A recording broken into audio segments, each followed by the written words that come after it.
Some of the information is based upon research derived from the information that I saw. For instance, in the documents that I saw, it was stated that President Eisenhower had commissioned a group called the Jason Scholars, which was stated to have been a secret society of scholars,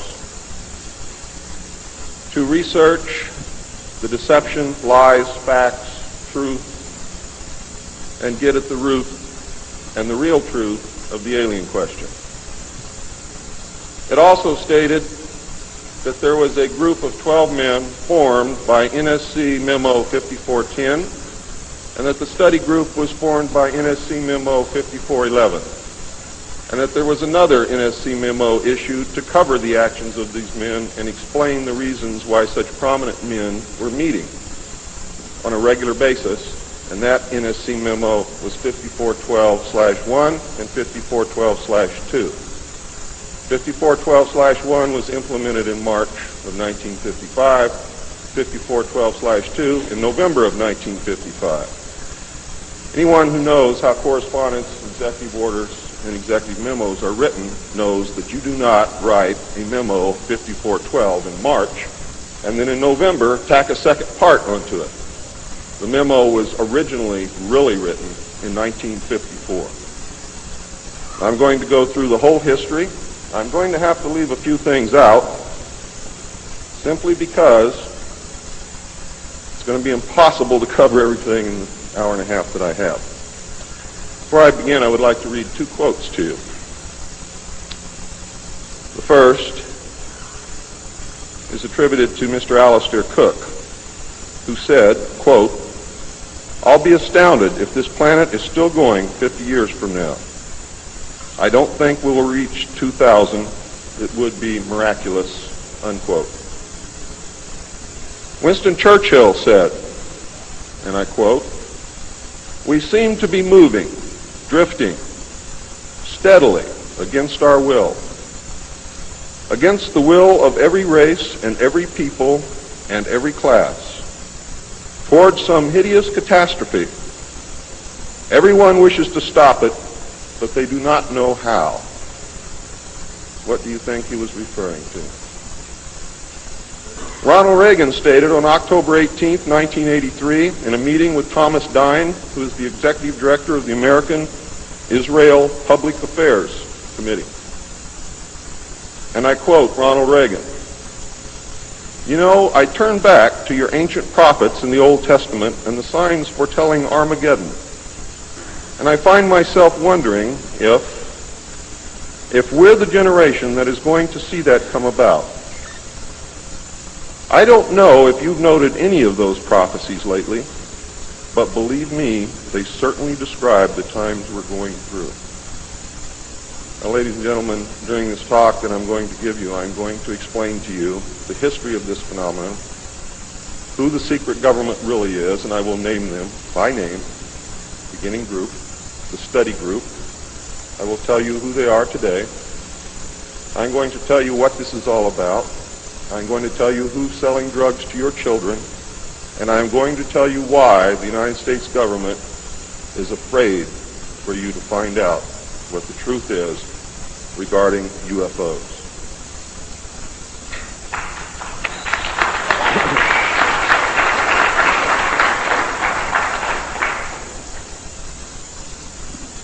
I'm going to skip over the early saucer recoveries, but there are many more than what you would expect. The early saucers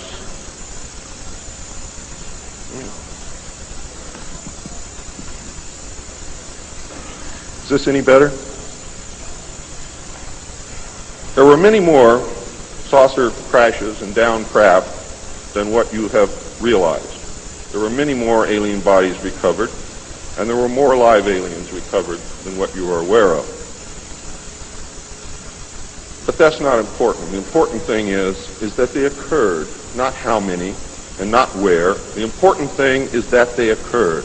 And those of you who want to argue over how many and where and how many bodies are wasting the time of everyone else, because that's not important. What's important is that they occurred.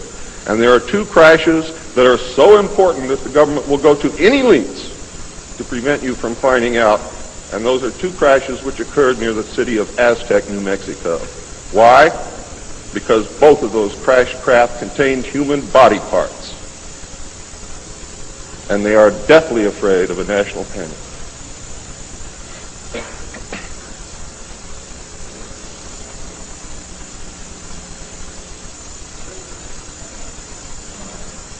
Because of this, there was a very, very tight security blanket screwed down tight over all of the alien question. The downed craft, the fact that they were here, the technology that we were recovering. Some craft, strangely enough, were not damaged at all. But we could not recognize anything that we had previously known as mechanical, electrical, hydraulic, or any other thing that we knew of, except eventually we discovered that the craft contained a small reactor approximately the size of a large football or a small basketball, which was said to be a clean reactor, and the craft, this particular craft, used or seemed to use water as fuel. Now, how that all works, I don't know. I am not a nuclear physicist. Thank God. A special group of America's top scientists were organized under the name Project Sign in December of 1947 to study the phenomena. There was no such thing at that time as MJ-12. The whole nasty business was contained within the shroud of secrecy. Project Sign evolved into Project Grudge in December of 1948. A very low-level collection and disinformation project named Blue Book was formed under Grudge. 16 volumes were to come out of Grudge, including the controversial Grudge 13, which I and Bill English saw, read, and revealed to the public. Blue teams were put together to recover the crashed discs and dead or alive aliens. The blue teams were later to evolve into alpha teams under Project Pounce and Project Pluto. During these early years, the United States Air Force and the Central Intelligence Agency exercised complete control over the alien secret. The Air Force was later to be dropped because it was a young service and had no political power and could not overcome the power of the Army and the Navy. In fact, the CIA was formed by presidential executive order, first as a Central Intelligence Group for the express purpose of dealing with the alien presence. Later, the National Security Act was passed, establishing it as the Central Intelligence Agency. The National Security Council was established to oversee the intelligence community and especially the alien endeavor. It was not created specifically to form national policy. In fact, you can say that the National Security Council was the forerunner of MJ-12, and there was another group between MJ-12 and the National Security Council, which is to come later. A series of National Security Council memos and executive orders removed the CIA from the sole task of gathering foreign intelligence and slowly but thoroughly legalized direct action in the form of covert activities at home and abroad. On December 9, 1947, Truman approved issuance of NSC-4, entitled Coordination of Foreign Intelligence Information Measures, at the urging of Secretaries Marshall, Forrestal, Patterson, and the Director of the State Department's Policy Planning Staff, Kennan, who, by the way, were all members of the Council on Foreign Relations. The Foreign and Military Intelligence Book 1, final report of the Select Committee to study governmental operations with respect to intelligence activities, United States Senate, 94th Congress, second session, report number 94-755, April 26, 1976, page 49 states, this directive empowered the Secretary of State to coordinate overseas information activities designed to counter communism. A top-secret annex to NSC-4, which was NSC-4 Alpha, or 4A, for those of you who are confused by military terms, instructed the Director of Central Intelligence to undertake covert psychological activities in pursuit of the aims set forth in NSC-4, and secretly was to run a psychological operation against the American public to hide the presence of UFOs. and aliens. The initial authority given the CIA for covert operations under NSC 4A did not establish formal procedures for either coordinating or approving these operations. How many of you understand what I just said to you? Not too many. Let me explain it. What this means, the initial authority given the CIA for covert operations under NSC 4 Alpha did not establish formal procedures for either coordinating or approving these operations. That means they had to answer to no one. It means go do what you got to do. Don't bring any dirt back here because we don't want to see it. Just get the job done. Don't ask anybody. Don't report to anybody. That's exactly what it means. It simply directed the DCI, which is the Director of Central Intelligence, to undertake covert actions and to ensure, through liaison with state and defense, that the resulting operations were consistent with American policy. The only guideline was that it was consistent with American policy. Later, NSC 10-1 and NSC 10-2 were to supersede NSC 4 and NSC 4A, and NSC 10/1 was to establish the Office of Policy Coordination, or the OPC, was chartered to carry out an expanded program of covert activities. It was directly responsible for the alien task projects, and it was the direct forerunner of MJ-12. NSC 10-1 and 10-2 validated illegal and extra-legal practices and procedures as being agreeable to the national security leadership. The reaction, of course, was very swift. In the eyes of the intelligence community, no holes were barred. Under NSC 10-1, an executive coordination group was established to review but not approve covert project proposals. Why? Because if you've ever read or known anything about President Truman, he was a mean little guy, and he didn't believe in trusting everybody else to do the right thing, and he kept the power solidly in his hands. He did not give it to anyone.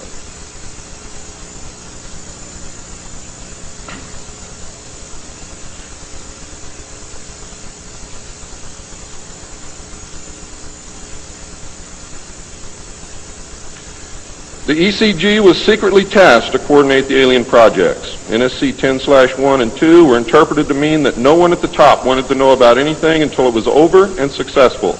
These actions established a buffer between the president and the information, and it's important that you understand this because it's important later. It was intended that this buffer serve as a means for the president to deny knowledge if leaks divulged the true state of affairs. That is to prevent the collapse of the government. If the president can stand up and say, I didn't know about it, the government can survive. If the president cannot say that, then you have a very, very dangerous situation indeed. The buffer was used in later years for the purpose of effectively isolating succeeding presidents from any knowledge of the alien presence other than what the secret government and the intelligence community wanted them to know. NSC 10-2 established a study panel which met secretly and was made up of the scientific minds of the day and may very well have included some of those names which are on the fraudulent document known as Majestic 12 or the Eisenhower briefing document, which is in reality a contingency plan to lead you right through the Rose Garden.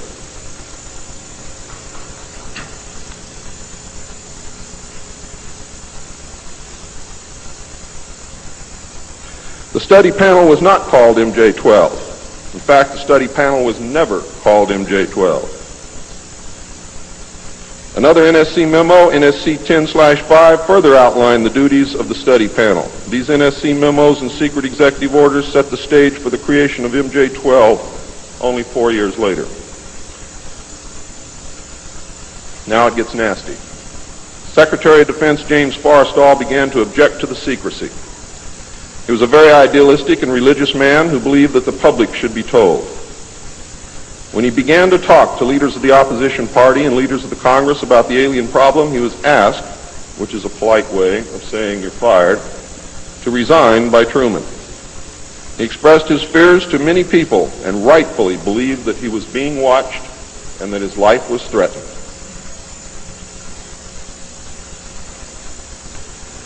This was interpreted by those who were ignorant of the facts as paranoia, because most people had no knowledge of what was really going on. Forrestal later was said to have suffered a mental breakdown and was admitted, they say, actually, he was committed to Bethesda Naval Hospital against his will. In fact, it was feared that Forrestal would begin to talk again and he had to be isolated, discredited, and shut up. Sometime in the early morning of May 22nd, 1949, agents of the CIA tied a sheet around his neck, fastened the other end to a fixture in his room, and threw James Forrestal out the window. The sheet tore, and he plummeted to his death, and he became one of the first victims of the cover-up. The live alien that had been taken from the 1949 Roswell crash was called EB. It was short for extraterrestrial biological entity, and all aliens are not called EB. EB had a tendency to lie, and for over a year would give only the desired answers to questions asked. Those questions which would have resulted in an undesirable answer went unanswered. At some point during the second year of captivity, he began to open up, and the information derived from EB was startling, to say the least. And this compilation of his revelations became the foundation of what would later be finished, called the Yellow Book. Photographs were taken of EB, which among others, I and Bill English were to view years later in Grudge 13. Why do they keep the aliens in a Faraday-shielded environment? Because they have a tendency to disappear right through walls. And if you can prevent the transmission of electromagnetic energy, you can stop them from doing it.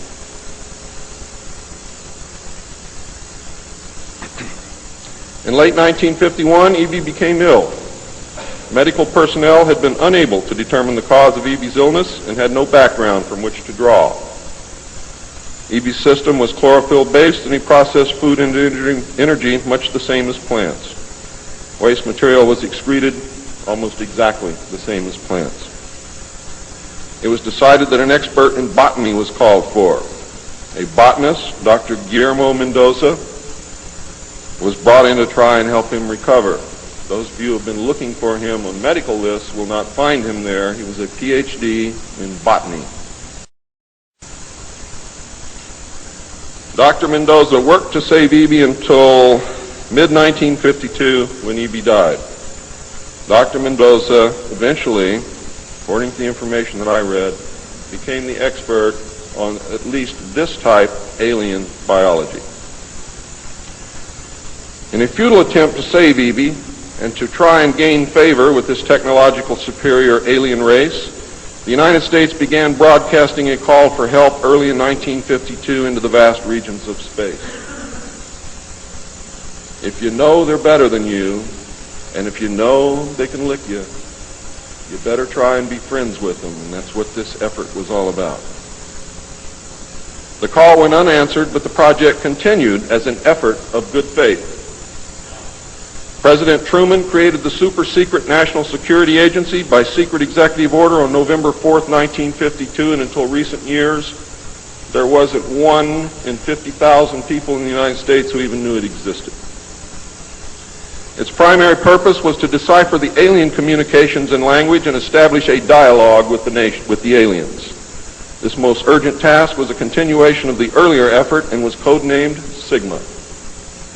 The secondary purpose of the NSA was to monitor all communications and emissions from any and all devices worldwide for the purpose of gathering intelligence, both human and alien, and to contain the secret of the alien presence.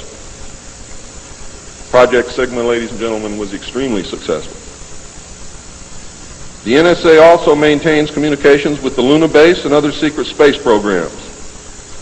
By executive order, the NSA is exempt from all laws which do not specifically name the NSA in the text of the law as being subject to that law. How many of you know what that means?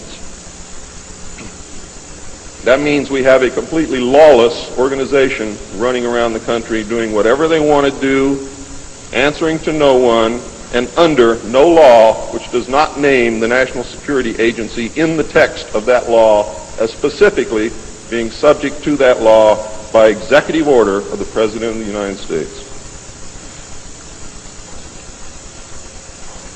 That means that if the agency is not spelled out in the text of any and every law passed by the Congress, it is not subject to that or those laws. The NSA now performs many other duties and in fact is the premier agency within the intelligence community. Today, the NSA receives 75% of the monies allotted to the intelligence community. And the old sayings, ladies and gentlemen, where the money goes, therein the power resides, is absolutely true.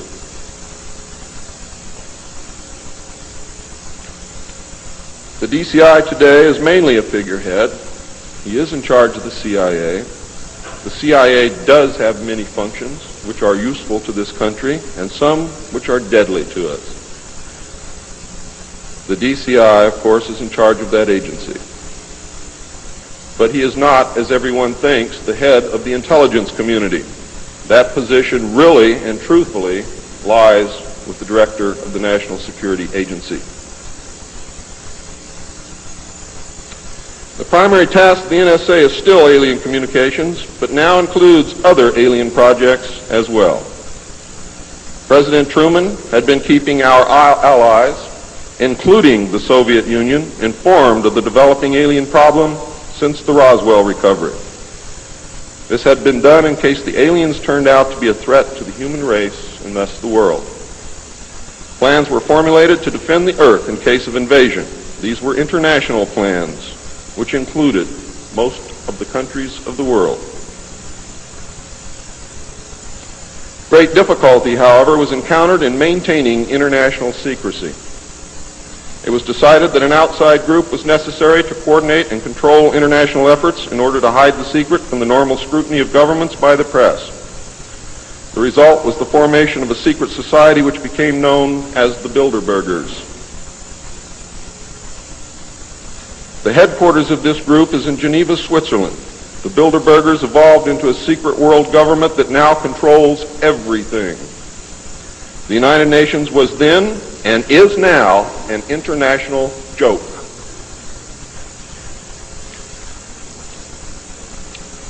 In 1953, a new president occupied the White House. He was a man used to a structured staff organization with a chain of command. His method was to delegate authority and rule by committee. He made major decisions, but only when his advisors were unable to come to consensus, and when he was in the Army, he was known as the diplomat.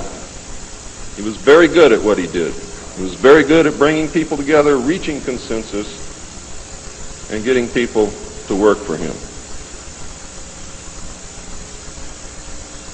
His normal method was to read through or listen to several alternatives and then approve one. Those who worked closely with him have stated that his favorite comment was, "Just do whatever it takes." Now here's a man very different from President Truman. He spent a lot of time on the golf course. This was not all unusual for a man who had been career Army with the ultimate position of Supreme Allied Commander during the war, a post which carried 5 stars along with it. In fact, he deserved it. This president was General of the Army Dwight David Eisenhower. During his first year in office, 1953, at least 10 more crash disks were recovered, along with 26 dead and 4 live aliens. One of the 4 live aliens died within hours of being removed from the craft. The others died approximately 3 or 4 days later. Of the 10, 4 were found in Arizona, 2 in Texas, 1 in New Mexico, 1 in Louisiana, 1 in Montana, and 1 in South Africa. And there were hundreds of sightings. Why were so many craft crashing? Because the government was scared.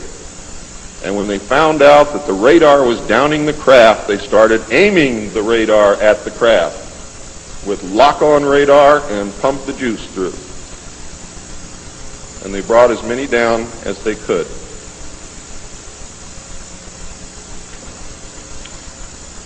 Eisenhower knew that he had to wrestle and beat the alien problem.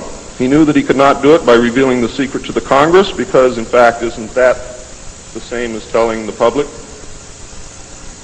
Early in 1953, the new president turned to his friend and fellow member of the Council on Foreign Relations, Nelson Rockefeller, for help with the alien problem.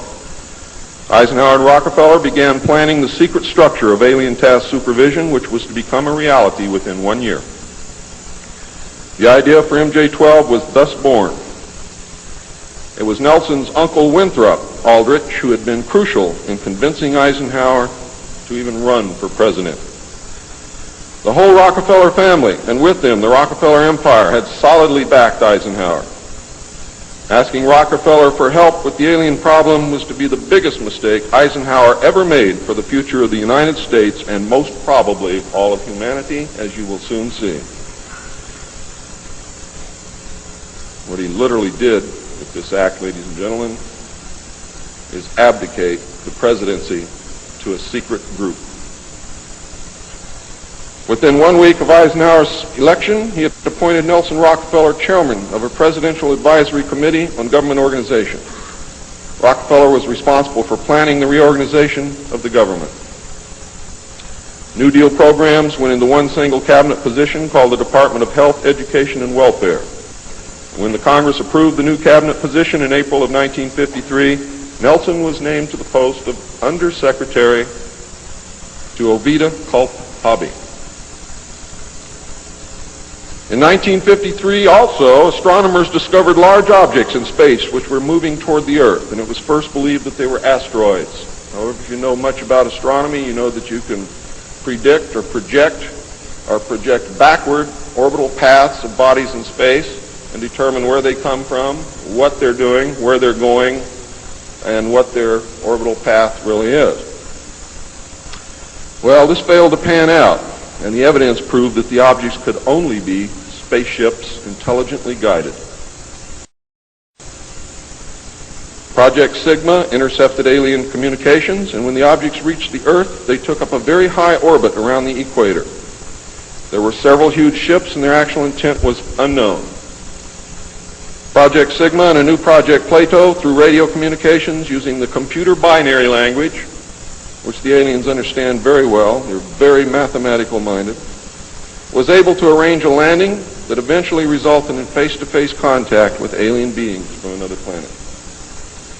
Project Plato was tasked with establishing diplomatic relations with this race of space aliens. But in the meantime, something else happened. In the meantime, a race of human-looking aliens contacted the United States government. Where this happened, I do not know. I wish that I did.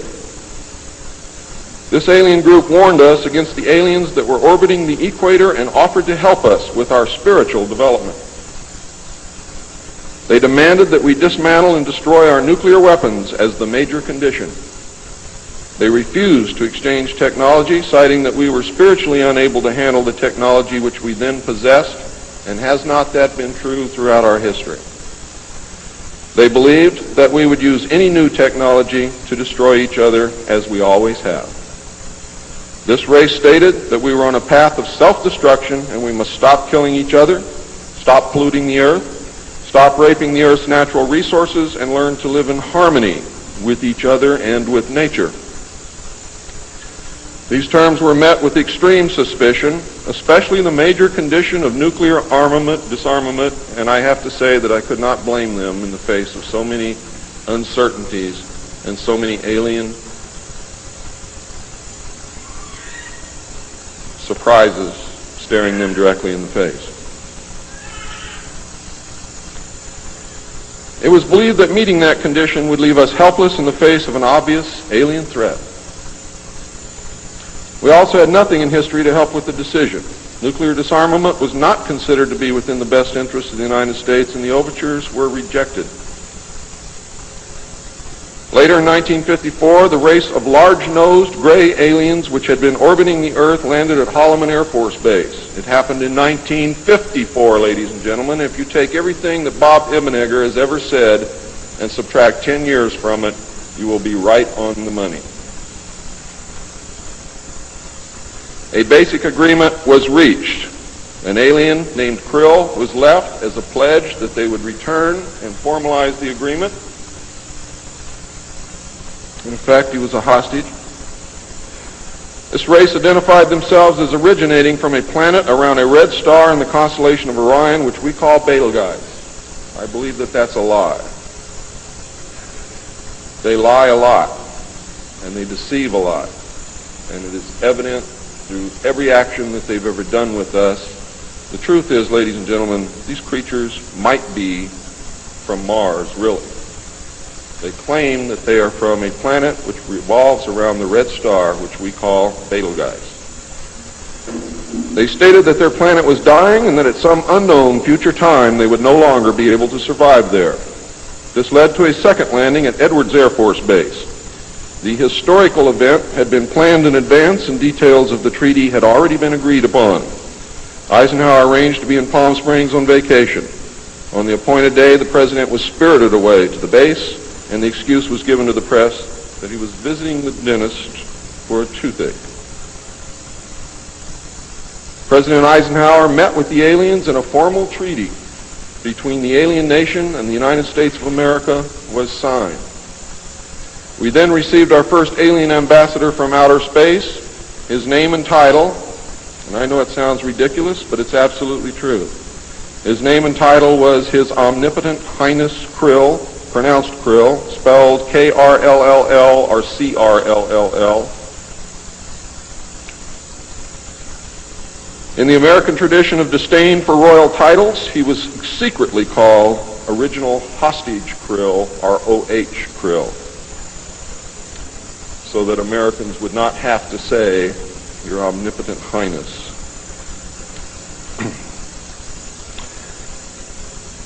You should know that the alien flag is known as the trilateral insignia. It looks like a TP with two circles on either side of the V and one pole running straight down the middle. It is displayed on their craft and worn on their chest on their uniforms. Both of these landings in the second meeting were filmed, and the film exists today. Where it exists, I do not know, but I do know that it exists.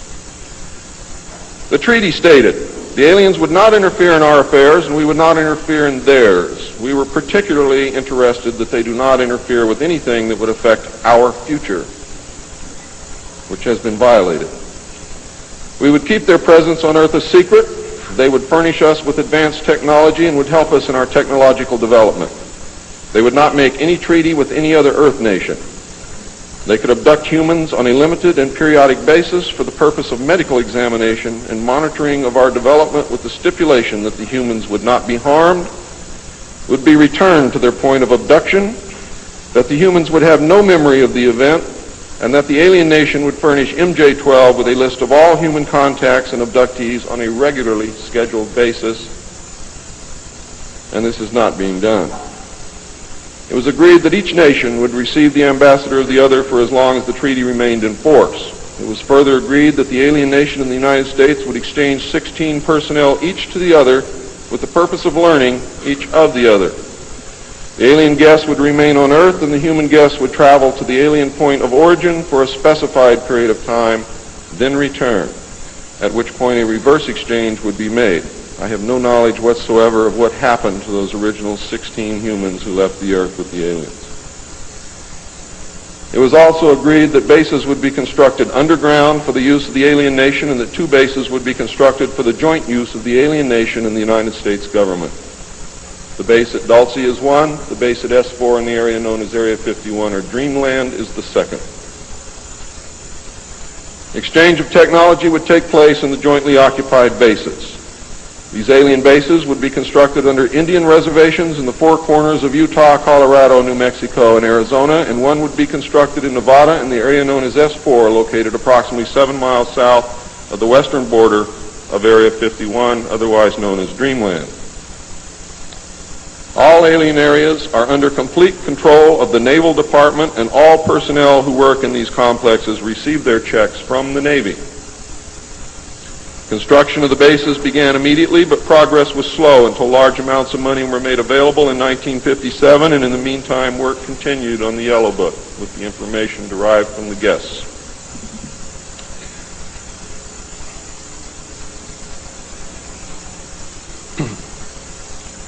I would like to say at this time that the movie that most of you may have seen, how many of you saw Close Encounters of the Third Kind?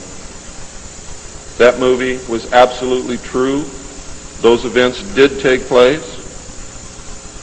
Not exactly as you saw them, not in the place where you saw them take place, but there was a landing, there was an agreement, There was conversation. There was an exchange of personnel made.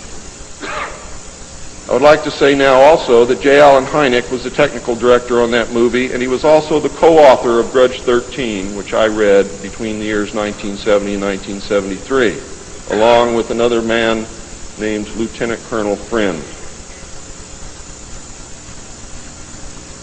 As you learned last night, it's the real nice guys that get you. Right, Phil?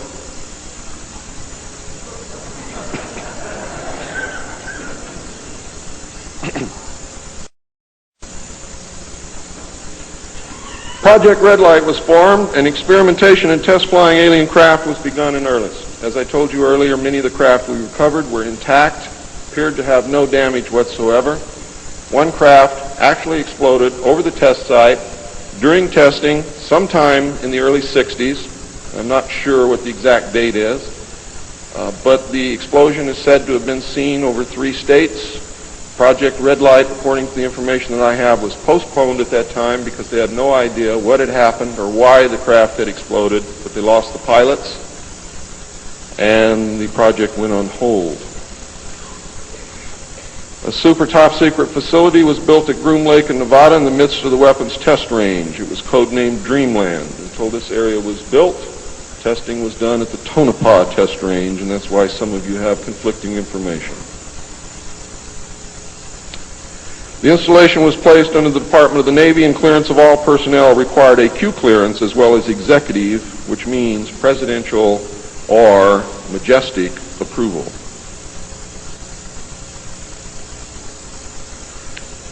This is ironic due to the fact that the President of the United States does not have clearance to visit the site. How many of you did not know that? The President of the United States cannot enter Area 51. There are very many other areas which he cannot enter also. The alien base and exchange of technology actually took place in an area known as S4. Area S4 was codenamed the Dark Side of the Moon. The Army was tasked to form a super secret organization to furnish security for all alien task projects. This organization became the National Reconnaissance Organization based at Fort Carson, Colorado.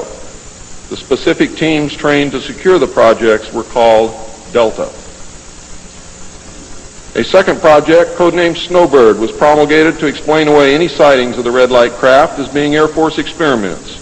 The Snowbird craft were manufactured using conventional technology and were flown for the press on several occasions, and those of you who are my age or older will remember, as children or young adults, going to the movie and seeing in the Movie-Tone newsreel the Apro car and other strange-looking saucer craft that were developed by the United States and the Canadian Armed Forces as a part of Project Snowbird.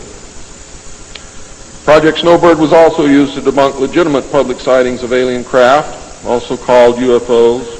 Project Snowbird was very successful, and reports from the public declined steadily until recent years. But not just due to Project Snowbird. There was an intense ridicule, denial, and debunking campaign going on since the beginning.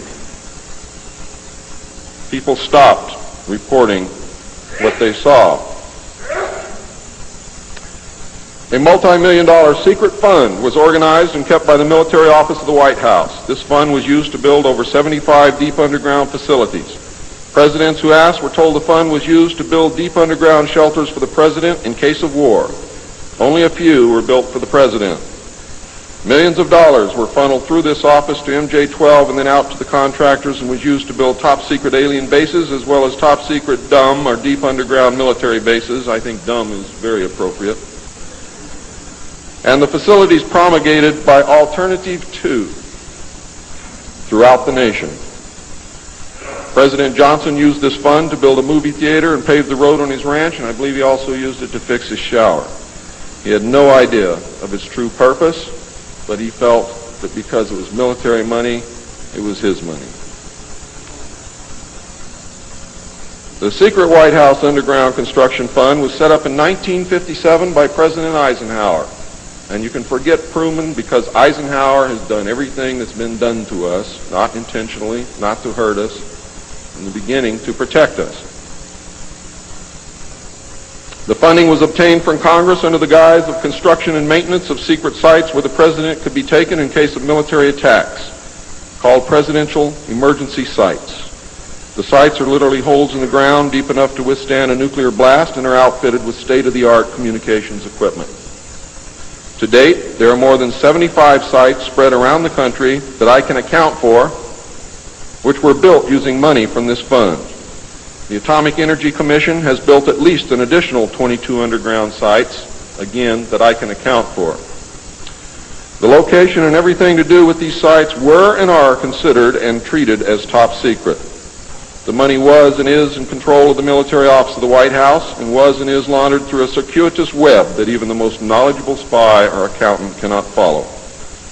As of 1980, only a few at the beginning and end of this web knew what the money was for. At the beginning were Representative George Mahan of Texas, the chairman of the House Appropriations Committee and of its Defense Subcommittee, and Representative Robert Sykes of Florida, chairman of the House Appropriations Military Construction Subcommittee. Today, it was rumored that House Speaker Jim Wright controlled the money in Congress and that a power struggle was underway to remove him. We all know what happened there, but I could not substantiate by any source the fact that he was in charge of the money. It is a rumor. At the end of the line were the President, MJ-12, the Director of the Military Office, and a commander at the Washington Navy Shipyard. The money was authorized by the Appropriations Committee, who allocated it to the Department of Defense as a top secret item in the Army construction program. The Army, however, ladies and gentlemen, could not spend it, and in fact did not even know what it was for. Authorization to spend the money was in reality given to the Navy. You'll find out why the Navy has control of all this a little bit later. It will become clear to you. The money was channeled to the Chesapeake Division of the Navy Engineers, who did not know what it was for either. Not even the commanding officer, who was an admiral, knew what the fund was to be used for. Only one man, a Navy commander, who was assigned to the Chesapeake Division, but in reality was responsible only to the military office of the White House, knew of the actual purpose, amount, and ultimate destination of the top secret fund. The total secrecy surrounding the fund that meant that almost every trace of it could be made to disappear by the very few people who controlled it. There has never been, and most probably never will, be an audit of this secret money. Large amounts of this money were transferred from the top secret fund to a location at Palm Beach, Florida that belongs to the Coast Guard called Peanut Island. The island is adjacent to property which was owned by Joseph Kennedy.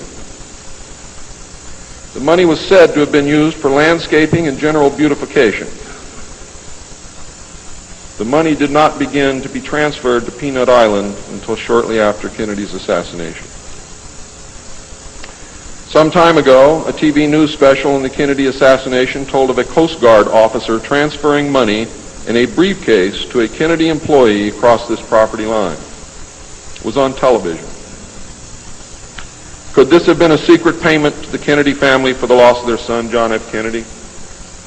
I think it was, but I can't prove it. The payments continued through the year 1967 and then stopped. The total amount transferred is unknown and the actual use of the money is unknown. Meanwhile, back at the ranch, Nelson Rockefeller changed positions again. He had been in sort of a holding position until the time was right, and now the time was right. This time he was to take C.D. Jackson's old position, which had been called the Special Assistant for Psychological Strategy. With Nelson's appointment, the name was changed to the Special Assistant for Cold War Strategy. This position would evolve over the years into the same position Henry Kissinger was ultimately to hold under President Nixon. Officially, he was to give advice and assistance in the development of increased understanding and cooperation among all peoples. Sounds very nice and innocent, doesn't it? The official description, of course, was a smokescreen. For secretly, he was the presidential coordinator for the intelligence community. In his new post, Rockefeller reported directly and only to to the President. He attended meetings of the Cabinet, the Council on Foreign Economic Policy, and the National Security Council, which was the highest policy-making body in the government. Nelson Rockefeller was also given a second important job as the head of the secret unit called the Planning Coordination Group, which was formed under NSC 5412/1 in March of 1955. However, the memo was written in 1954 at the same time that NSC 5410 and NSC 5411 were written. It was not used until it was needed. The group consisted of different ad hoc members depending upon the subject on the agenda. The basic members were Rockefeller, a representative of the Department of Defense, a representative of the Department of State, and the Director of Central Intelligence. It was soon called the 5412 Committee or the Special Group. NSC 5412/1 established the rule, for the first time, established the rule that covert operations were subject to approval by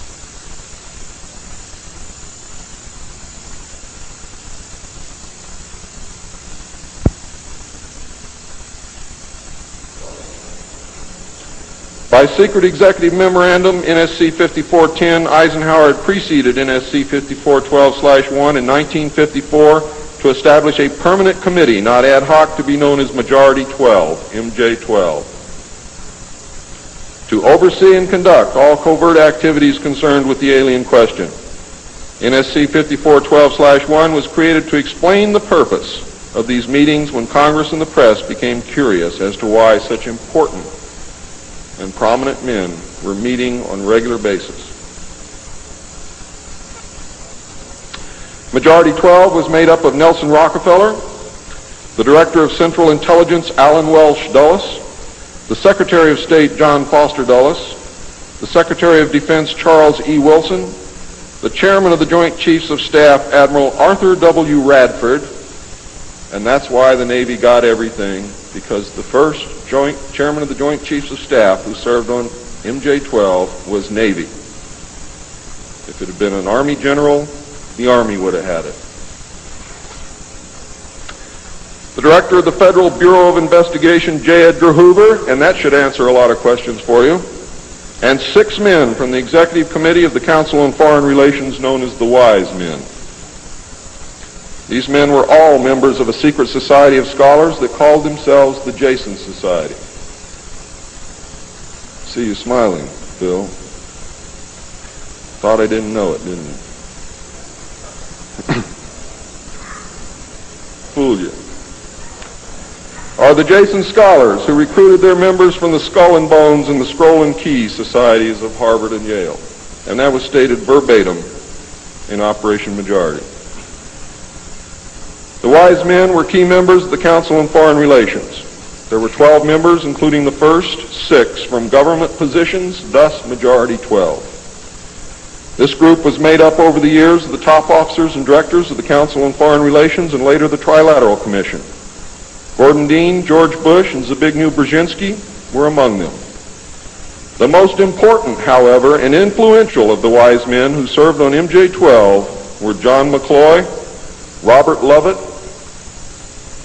Averill Harriman, Charles Bolin, George Kennan, and Dean Acheson. Their policies were to last well into the decade of the 70s, and it is significant that President Eisenhower, as well as the first 6 MJ-12 members from the government, were also members of the Council on Foreign Relations. Thorough researchers will soon discover that not all of the Wise Men attended Harvard or Yale, and not all of them were chosen for Skull and Bones or Scroll and Key membership during their college years. You will be able to quickly clear up this mystery by obtaining the book The Wise Men by Walter Isaacson and Evan Thomas, Simon & Schuster, New York.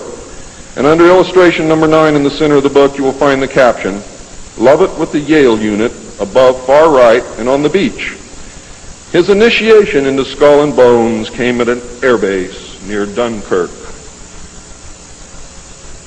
I have found that members were chosen on an ongoing basis by invitation based upon merit, post-college, and was not confined to only Harvard or Yale attendees. It also had something to do with how much money your family had, unless you were a military officer. A chosen few were later initiated into the Jason Society. They are all members of the Council on Foreign Relations, and at that time were known as the Eastern Establishment. This should give you a clue to the far-reaching and serious nature of these most secret college societies. The Jason Society is alive and well today, but now includes members of the Trilateral Commission as well. The Trilateralists existed secretly several years before 1973 because I saw the name of the Trilateral Commission in the documents in 1971.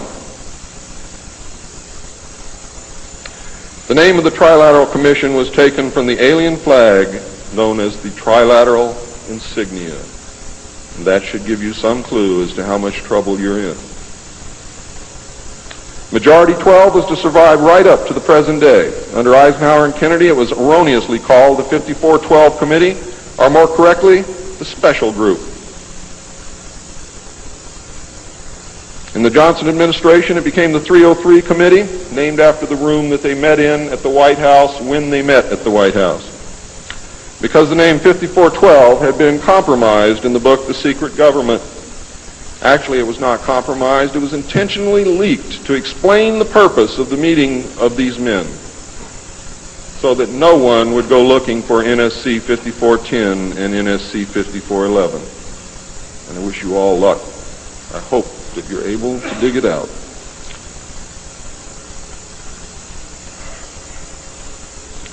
Actually, NSC 5412/1 was leaked to the author to hide the existence of NSC 5410. Under Nixon, Ford, and Carter, it was called the 40 Committee, and under Reagan, it became the PI 40 Committee. But over all those years, only the name changed. The positions remained the same. By 1955, it became obvious that the aliens had deceived Eisenhower and had broken the treaty. Mutilated humans, yes, mutilated humans, were being found along with mutilated animals, and yes, mutilated animals, and those of you who doubt that this is taking place should leave your job, should leave your home, should do whatever you have to do, and go look for yourself, because it's important that you know it and that you believe it.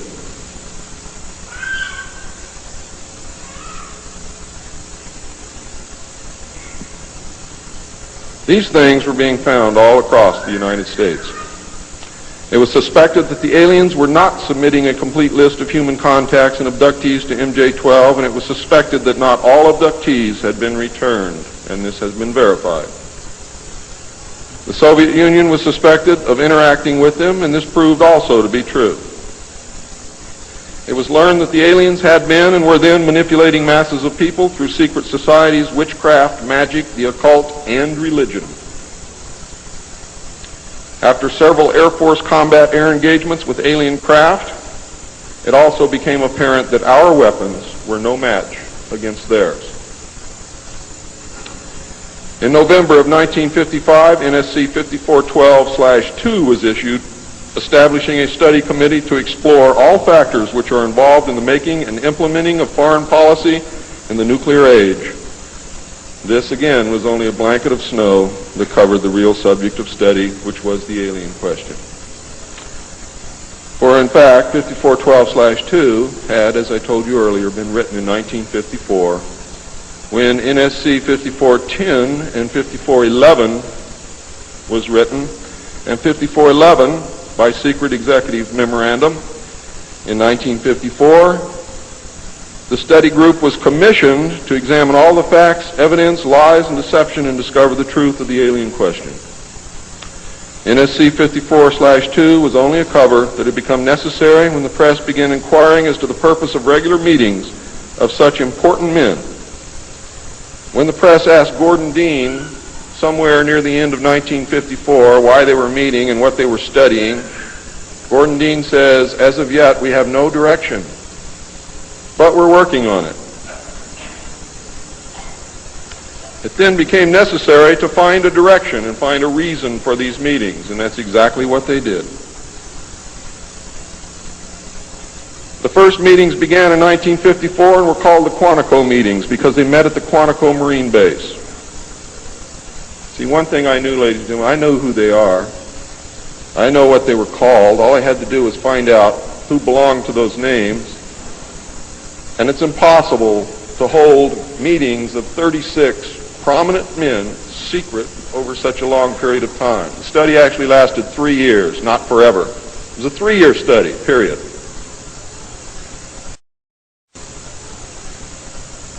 A study group was made up of 35 members of the Council on Foreign Relations secret scholars known as the Jason Society or the Jason Scholars. Dr. Edward Teller was invited to participate. Dr. Zbigniew Brzezinski was the study director for the first 18 months. Dr. Henry Kissinger was chosen as the group study director for the second 18 months, beginning in November of 1955. Nelson Rockefeller was a frequent visitor during the study. I'm going to read you the study group members now. For those of you who know who these people are, you're going to be amazed. Those of you who do not, I advise that you purchase a copy of my text, which will be on sale at the minute that I finish my last word.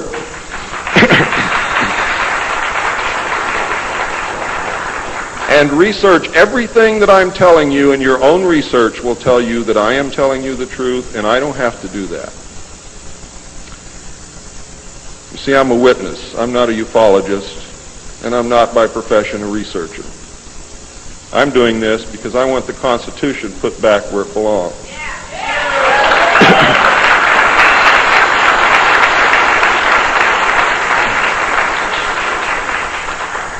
The study group members were Gordon Dean, chairman, one of the most powerful men in the United States at that time. Dr. Zbigniew Brzezinski, study director for the first phase. Dr. Henry Kissinger, study director for the second phase. Dr. Edward Teller represented the scientific community. Major General Richard C. Lindsay, Hanson W. Baldwin, Lloyd V. Berkner, Frank C. Nash, Paul H. Nitze, Charles P. Noyes, Frank Pace Jr., James A. Perkins, Don K. Price, David Rockefeller, Oscar M. Rubhausen, Lieutenant General James M. Gavin, Carl P. Haskins, James T. Hill Jr., Joseph E. Johnson, Mervyn J. Kelly, Frank Altschul, Hamilton Fish Armstrong, Major General James McCormick Jr., Robert R. Bowie, McGeorge Bundy, William A. M. Burden, John C. Campbell, Thomas K. Findletter, George S. Franklin Jr., I. Rabbi, Roswell L. Gilpatrick, N. E. Hallaby, General Walter Bedell Smith, called Beetle, Henry DeWolf Smythe, Shields Warren, Carol L. Wilson, and Arnold Wolfers. Now, these aren't bad guys. They were a study group. And the first MJ-12 was not made up of bad guys. They were made up of concerned Americans.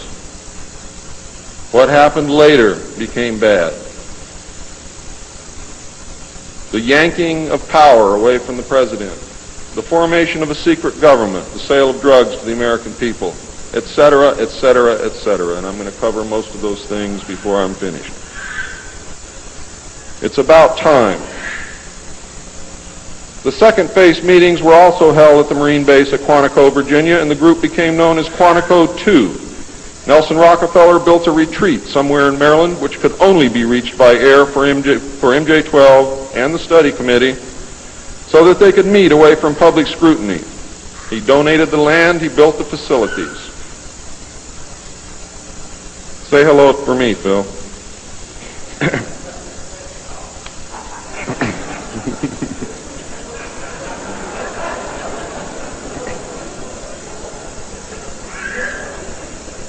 So that they could meet away from public scrutiny.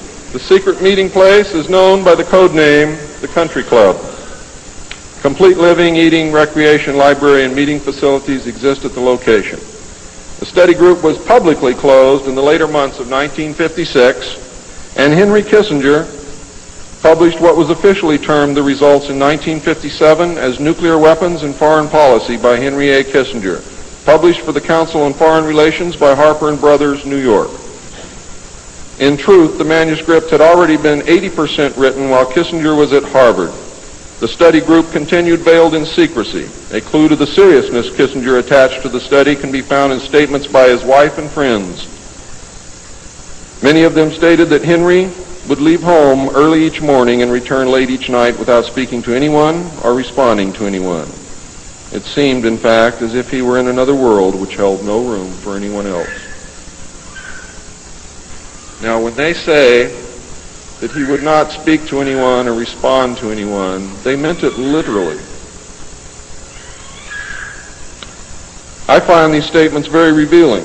The revelations of the alien presence and actions during the study must have been a great shock. I know I would have been shocked. Henry Kissinger was definitely out of character during the time surrounding these meetings, as he is normally described as being a gentleman, very charming, and most people who meet him like him very much. Henry Kissinger would never again be affected in this manner, no matter the seriousness of any subsequent event. On many occasions, he would work very late into the night after having already put in a full day. Coupled with his not speaking, this behavior eventually led to his divorce. A major finding of the alien study was that the public could not be told, as it was believed that this would most certainly lead to economic collapse of the religious structure, and national panic, which would lead into anarchy.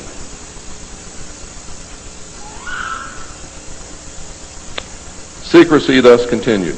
An offshoot of this finding was that if the public could not be told, then the Congress could not be told. Thus, funding for the projects and research would have to come from outside the government. There are some things beginning to fall into place. Without aliens, you cannot make sense of anything else that's been happening for the 44 years. You put the aliens in the middle of this stuff and you've got all the answers, every one of them.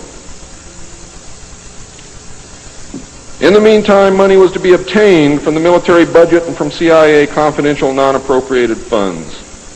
Another major finding was the aliens were using humans and animals for a source of glandular secretions, enzymes, hormonal secretions, blood, and in horrible genetic experiments.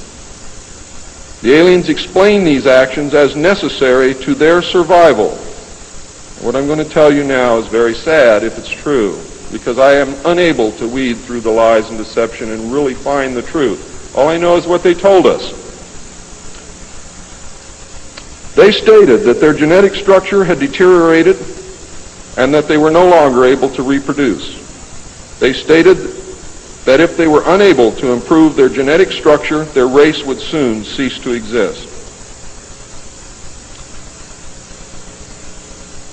We looked upon their explanations with extreme suspicion. Since our weapons were literally useless against the aliens, MJ-12 decided to continue friendly diplomatic relations with them until such time as we were able to develop a technology which would then enable us to challenge them on a military basis.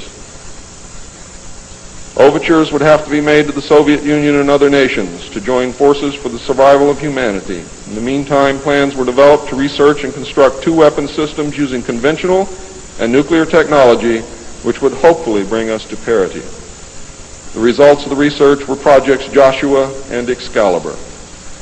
Joshua was a weapon captured from the Germans, which at that time was capable of shattering 4-inch thick armor plate at a range of 2 miles using low-frequency aimed sound waves. And it was believed that this weapon would be effective against the alien craft and beam weapons. Excalibur was a weapon carried by missiles not to exceed 30,000 feet above ground level, not to deviate from designated target more than 50 meters, that would penetrate 1,000 meters of tufa hard-packed soil such as that found in New Mexico, would carry a 1 megaton warhead, and was intended for use in destroying the aliens in their underground bases. Joshua was developed successfully but never used to my knowledge. Excalibur was not pushed until recent years, and now there is an unprecedented effort to develop this weapon. The people who are working on these weapons tell us that they have never been pushed so hard in their history working on any project than they are being pushed to develop Project Excalibur.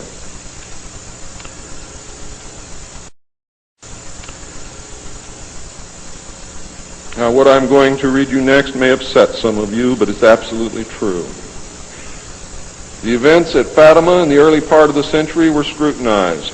On suspicion that it was alien manipulation, an intelligence operation was put into motion to penetrate the secrecy surrounding the event. The United States utilized its Vatican moles that had been recruited and nurtured during World War II and soon obtained the entire Vatican study, which included the prophecy. And I don't care what you've ever read before, you have not read the true prophecy. This prophecy stated that if man did not turn from evil and place himself at the feet of Christ, the planet would self-destruct and the events described in the book of Revelations would indeed come to pass. It stated that a child would be born who would unite the world with a plan for world peace and a false religion beginning in 1992. By 1995, the people would discern that he was evil and was indeed the Antichrist. World War III would begin in the Middle East in 1995 with an invasion of Israel by a united Arab nation using conventional weapons, which would culminate in a nuclear holocaust in the year 1999. Between 1999 and 2003, most of the life on this planet would suffer horribly and die as a result. The return of Christ would occur in the year 2011. Is this true? I don't know. I know that it was decided by the United States government that this was indeed an alien event, and I believe that this is more deception which is being heaped upon us. So don't go out of here thinking that the world is going to end tomorrow because of this. It might because of something else, and I'm going to talk about that, but not because of this.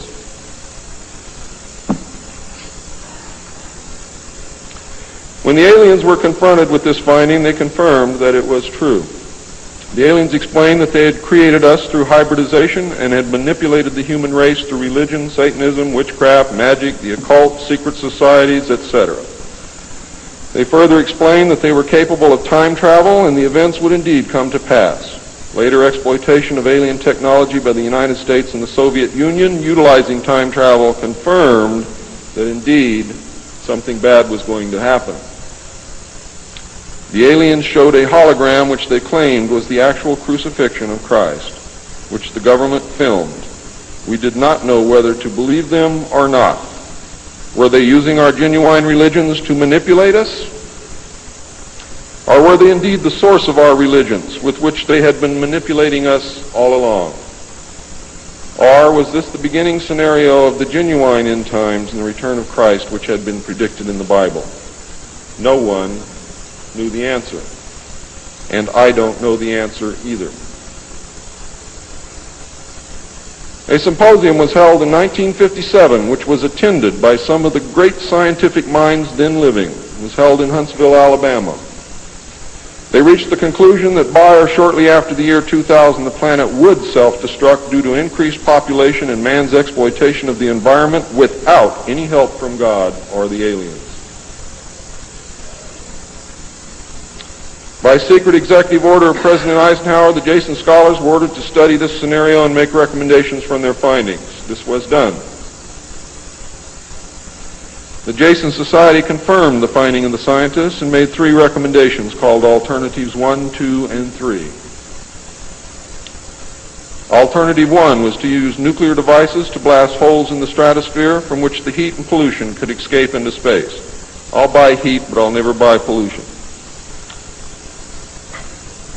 Change the human cultures from that of exploitation into cultures of environmental protection.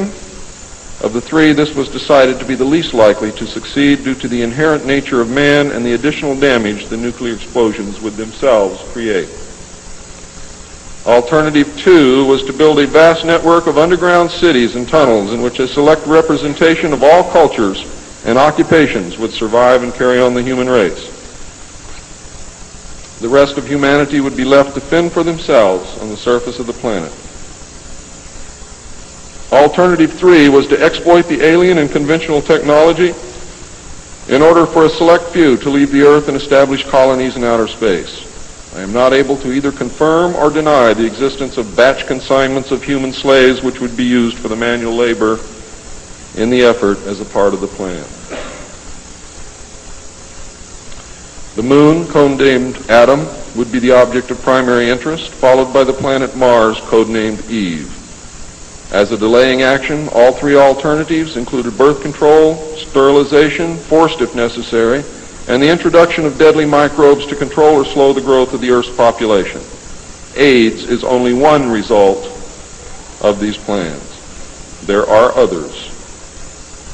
It was decided, since the population must be reduced and controlled, that it would be in the best interest of the human race to rid ourselves of the undesirable elements of our society. The joint U.S. and Soviet leadership dismissed Alternative 1, but ordered work to begin on Alternative 2 and 3 virtually at the same time. Those of you in the state of Washington who report hearing machinery underground are probably correct. In 1959, the RAND Corporation hosted a deep underground construction symposium. I have a copy of this symposium report, which I'm not supposed to have. Nevertheless, I have it, approximately this thick. In the symposium report, machines are pictured and described which could bore a tunnel 45 feet in diameter at the rate of 5 feet per hour in 1959. Just think what they can do now. It also displays pictures of huge tunnels and underground vaults containing what appear to be complex facilities and possibly even cities. It appears that the previous 5 years of all-out underground construction had made very significant progress by that time. The ruling powers decided that one means of funding the alien-connected and other black projects was to corner the illegal drug market.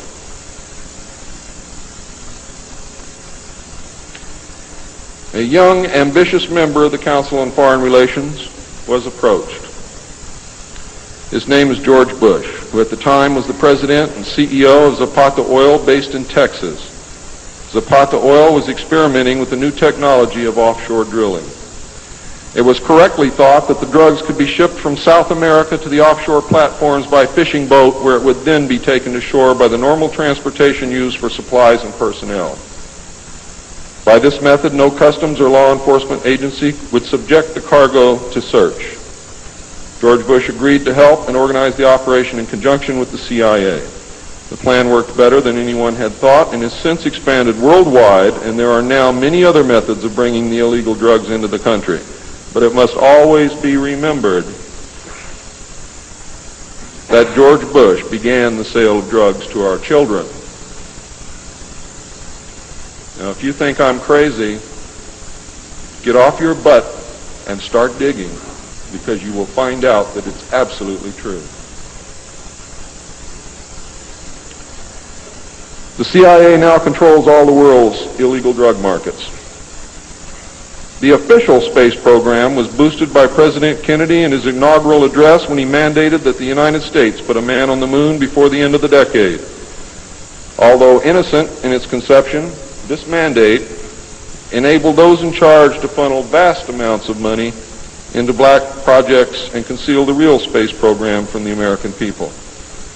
A similar program in the Soviet Union served the same purpose. In fact, a joint alien United States and Soviet Union base already existed on the moon at the very moment Kennedy spoke the words. On May 22, 1962, a space probe landed on Mars and confirmed the existence of an environment which could support life. Not long afterward, the construction of a colony on the planet Mars began in earnest. Today, there is a colony which exists on the planet Mars. It is a United States-Russian alien facility.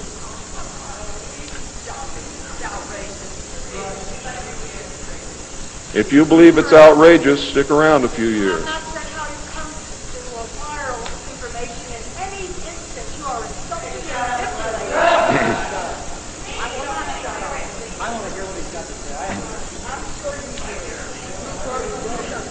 This is very disturbing information, and I don't expect anyone to believe it. I don't expect one of you to believe what I'm telling you. And I knew that when I came here. I'm not one of you. I'm not a ufologist. I'm not a researcher. I have an obligation to inform the public, and once that's done, I've done my job. From then on, it's up to you, not me.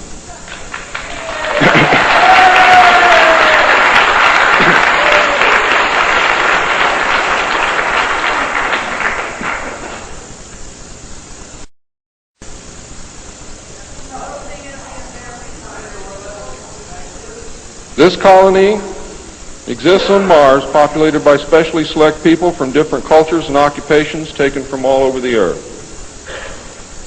A public charade of antagonism between the Soviet Union and the United States has been maintained over all these years in order to fund projects in the name of national defense when in fact we are the closest allies. At some point, President Kennedy discovered portions of the truth concerning the drugs and the aliens. He issued an ultimatum in 1963 to MJ-12. President Kennedy assured them that if they did not clean up the drug problem, he would.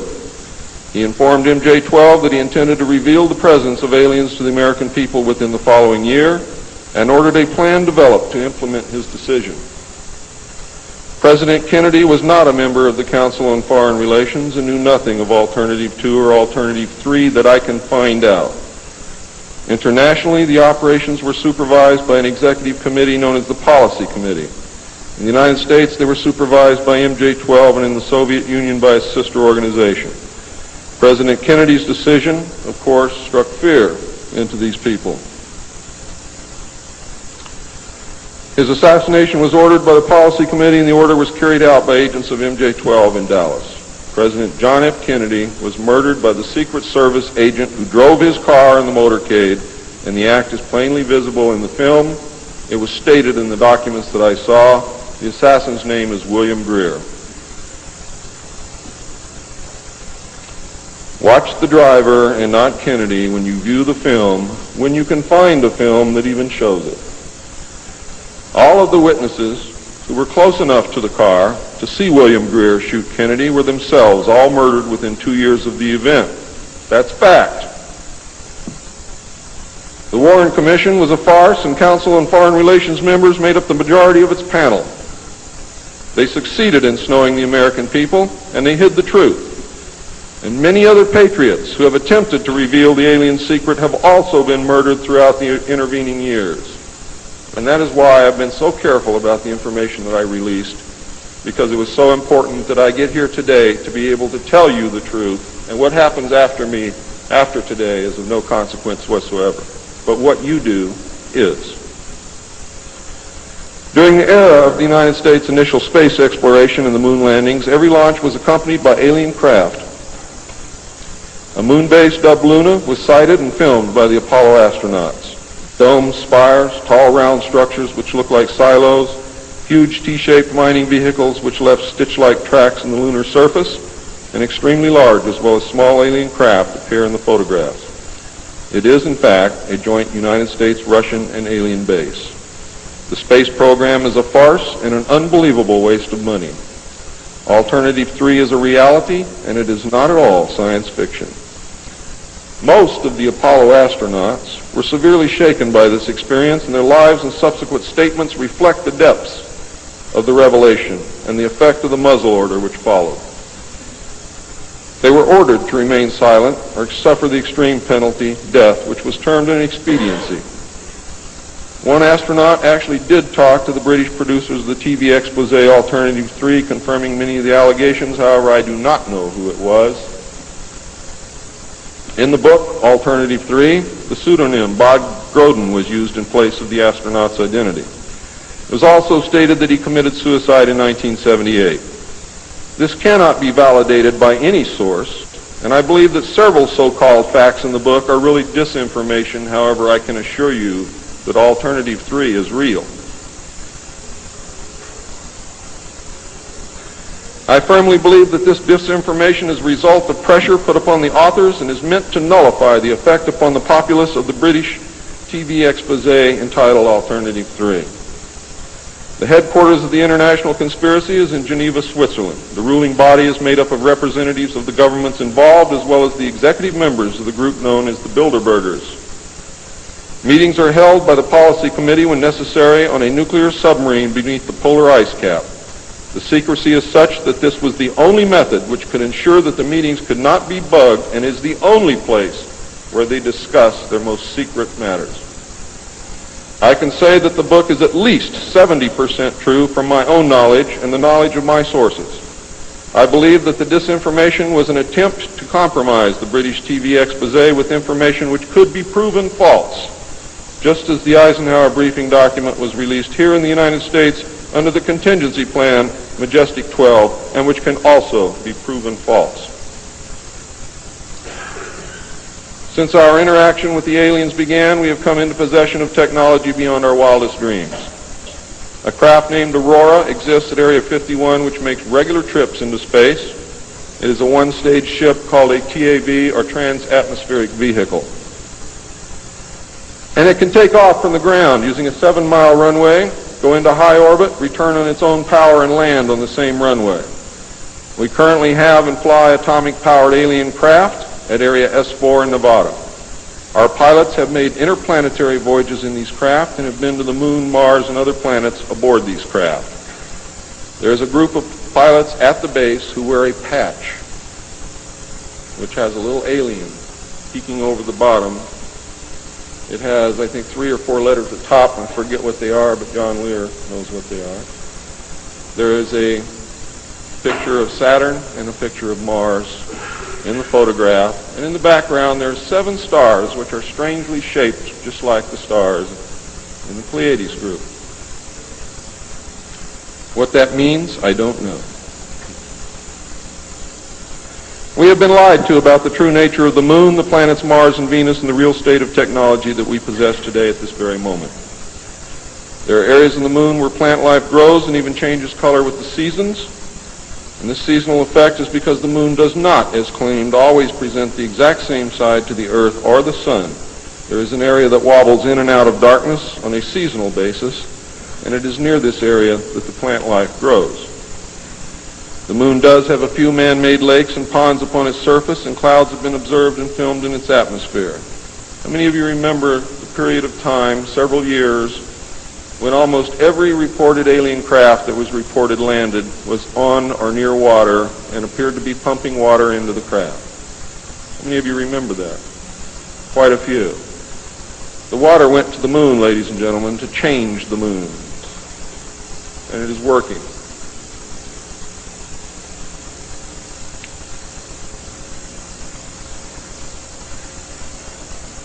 It possesses a gravitational field, and man can walk upon its surface without a spacesuit, breathing from an oxygen bottle after undergoing decompression the same as any deep-sea diver. Ladies and gentlemen, if you can come from 1,200 feet underwater to the surface through decompression, you can go from the surface to 1 atmosphere of vacuum. See, vacuum does not cause a problem for the human body. It's the inert gas that's dissolved in your tissues and in your bones and in the fluids in your body that causes you the problem. If this is decompressed properly, you will have no problem.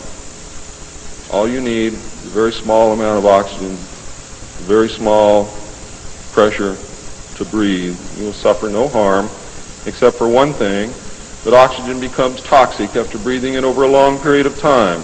Therefore, excursions would have to be of a minimal time length. Other than that, there is no reason why you or anyone else cannot walk on the surface of the moon or in space in a vacuum without a spacesuit. How do I know? I used to be one of the world's experts on deep sea mixed gas breathing mixtures for divers and on deep saturation diving. When I was the head of the department of the Mixed Gas Deep Saturation Diving Division of the College of Oceaneering. And I can tell you now, it's much easier to decompress to a vacuum and walk on the surface of the moon than it is to bring a man up from 600 feet.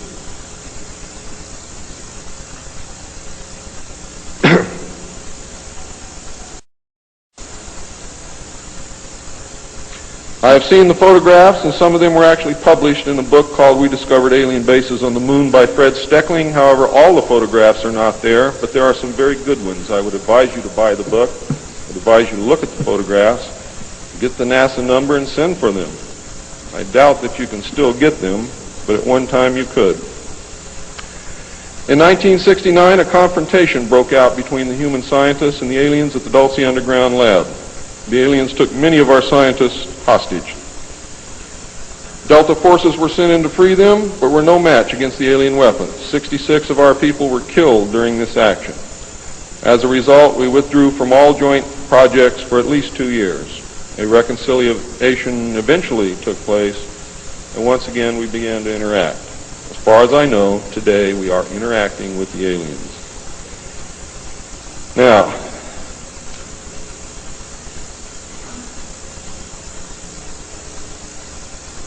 I'm gone past my limit.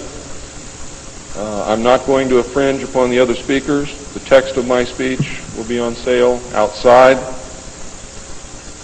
I only have one message to give you. I don't care what you think of me. I don't care what you call me. I do care what you do with this information because it is important to our survival as a species. It's important to our planet. It is important for the world. What happens to me is of no consequence, and I knew that when I started this.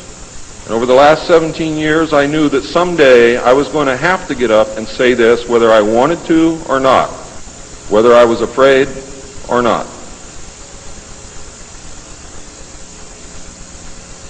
Now I am here, and now it is done. And I feel an overwhelming relief. You now have the information. You can laugh at it. You can throw it in the trash can. You can burn my house down if you want to. But I am telling you right now, your future, your children's future, your grandchildren's future depends upon what you do with this information. Your own government is selling your children drugs, and you don't seem to care. Your own government has given away the power of the people, and you don't seem to care.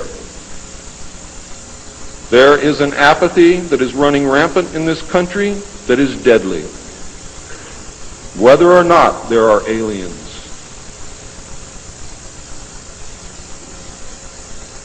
We are truly now, at this moment, a nation of sheep. And ladies and gentlemen, I assure you that sheep are always led to the slaughter. But it does not have to be that way. There is tremendous power in knowledge.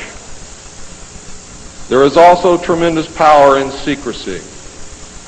Take away that secrecy, you make sure that you're informed, and you can change things and stop fighting with each other. Thank you.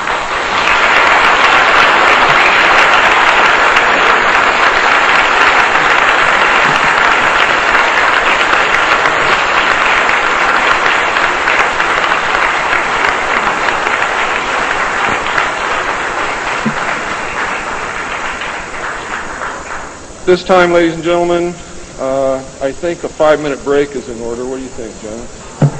It's been a long time. Please keep it to 5 minutes because we really are very limited on time. I'm going to step off the limb now.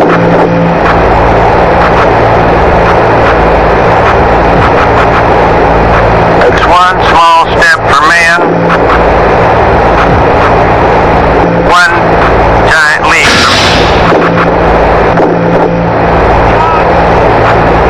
So, I guess you want to do it again. Okay. My master made me this collar. He is a good and smart master, and he made me this collar so that I may talk. Squirrel! My master is good at